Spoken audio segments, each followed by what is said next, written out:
Ian, it feels like you only gave your thoughts to Charlie 5 minutes ago, but we'll start there. Now after sleeping on it, how do you analyse the result on Tuesday?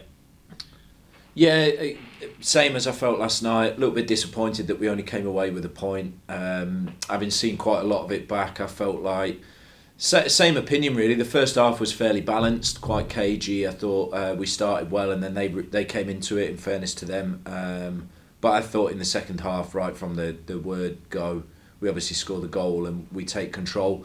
Normally, after you score, they might have a small period of where they get a little bit of momentum back. But I felt like we had control of it, and they didn't really create any big chances. Even the goal is a bit of a, like I felt last night, a little bit of a strange one. It was bouncing around. I think we clear it off the back of Brins and it goes in. So it was a bit disappointing. But listen, I think the last two games we've stepped our level of performance up. I think we'll if you include the cup, it's unbeaten in 5, only 2 goals conceded. So I feel like we've made some progress. But overall, just a little bit disappointing because I thought another 3 points would have really set us up well for the weekend. Obviously, to ultimately be successful and the end goal of promotion, you're probably going to need to win more of those games than you draw or lose. What do you have to do to be successful in games like that? I mean, the obvious is win, but getting inside the bottom line of it. I just think that I think the last 2 games and the Yeovil game, in fairness, we've played those games with more intensity. We've played them with more attacking purpose. I think we've had more shots and more opportunities than we maybe did in some of the previous games. So for me, it's just to continue what we're doing. I think if we keep creating those chances, we will take more and start putting these games to bed. It's going to be a long season. We're only a fragment of it in. We're not a million miles off the top, and we're just a few points off of the second and third places. So it's very tight up there. I think that the margins are quite small, but we have to try to focus on just repeating good performances, and eventually I do think they'll bring us points. Going back to those 3 games that you lost in a row, which to me felt out of nowhere, really. I don't know whether that was the feeling in the dressing room, but do you feel as though now what you've seen with the results, because the results have dramatically improved, and performances, do you feel that's very much now in the rearview mirror? Yeah, it is for us. I mean, you do sometimes you have to fail before you move forwards, and I think we had 7 good games at the start of the season result wise, and then we had 3 where we really weren't particularly happy with the outcome, and certainly the nature of the way we threw those games away. But sometimes that happens. The most important thing is that we take some lessons from it, and I think we've looked more solid, and I think we've looked a bit more dynamic and a bit more like ourselves the last few games. So we, at some point during the season, we will have another setback, and then it's only to take the lessons from that and try to move forwards, and if we can keep showing small signs of improvement, the important thing for me is that we're getting better as the season goes on. Do you think you can learn more from your side when you see how they respond to setbacks? I guess all's great in the world when you're winning games and you're on great form, but can you learn a lot more maybe about your side when you see how they respond to those setbacks?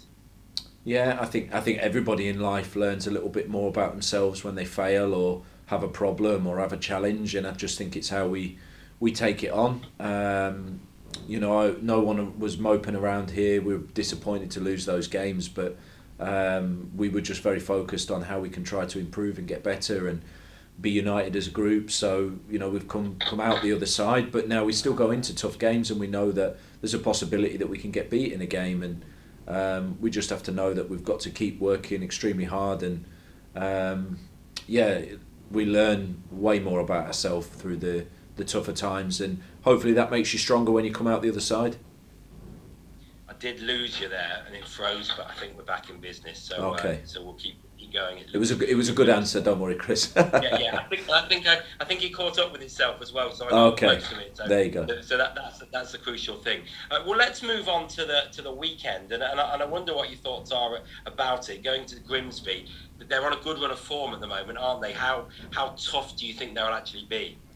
Yeah, I mean, they had a bit of a strange result yesterday, obviously losing at Wealdstone, but and there was a few strange results last night. You see that, and that's going to happen, especially when you get these 3 games in a week. You don't know how teams respond on with short space in between them. But yeah, they're obviously the form team in the league because they sit at the top of the table and they're the ones that everybody needs to beat if they want to get there. I think they've had a brilliant start. It's certainly not easy when you come down a division. So to start so strong and be at the top of it is testament to them and the work that's going on. But at the same time, we want to be involved in big games, and I think it will be a big crowd. There'll be a lot of tension within the game, I'm sure, and they're the games that are probably most enjoyable to be a part of. So these are the kind of challenges that we're all here for. So I think tough game, but one that a challenge that we really want to enjoy and relish.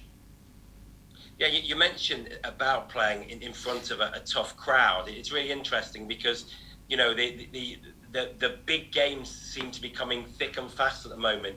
You had a big crowd in at Meadow Lane on Saturday, and that seemed to spur on your players. Do you think your players respond well to that bubbling atmosphere? Yeah, I think we all do. I think that's what we really enjoy. The more people at Meadow Lane making noise, the better for us. The atmosphere's been brilliant. I think the fans in the last few home games have been fantastic, and they've not stopped really. I mean, even last night, even after the Bromley goal, our crowd raised up and really pushed us. So for us, we love playing in front of the crowds, and we love the tension of the crowds, and we all missed it when COVID was on and we didn't have the crowds there. So I think it's great, and for us, I think as a team, we relish those sort of games. Well, you make an interesting point, because I was going to come on to that, just to kind of touch on things are fully back to normal in terms of crowds and attendances and people at the game. Just how different are you finding this season, a full season now in front of crowds, to what you had last season? Yeah, I mean, I think the biggest thing for me was the crowd can shift momentum in a game. If, of course, we have to do it on the pitch, but if a player suddenly, has a shot, hits the bar, get a counter attack, you kind of feel the crowd go behind you, and then that lifts you a little bit. Whereas I kind of felt in COVID, there was moments where normally we'd think, wow, the crowd would push us there, and instead there was no crowd, and then the energy out of the game sometimes sapped out. So I feel like it really helps with shifting the momentum within the game, and the crowd has such an impact on that. So yeah, it's certainly different. I didn't enjoy it so much when there's no crowds and empty stands, and it's much better going places home and away and seeing supporters in the stands. Wonderful. That's it from me. I guess the only other one is there any injury news that's worth talking about? No, I mean, the only ones that are kind of out is Lacey and Sam Slocum. Lacey's training full at the moment and looking much better, and feeling good, and Sam trained full again today, and I think he's pretty close now. So yeah, everybody's in pretty good shape. Everyone came through. Frank Vincent was a little tired when he came off, obvious reasons, and Ruben had a bit of a kick before the end, but both of them seemed okay this morning. So all being well, we're pretty much full complement for the weekend.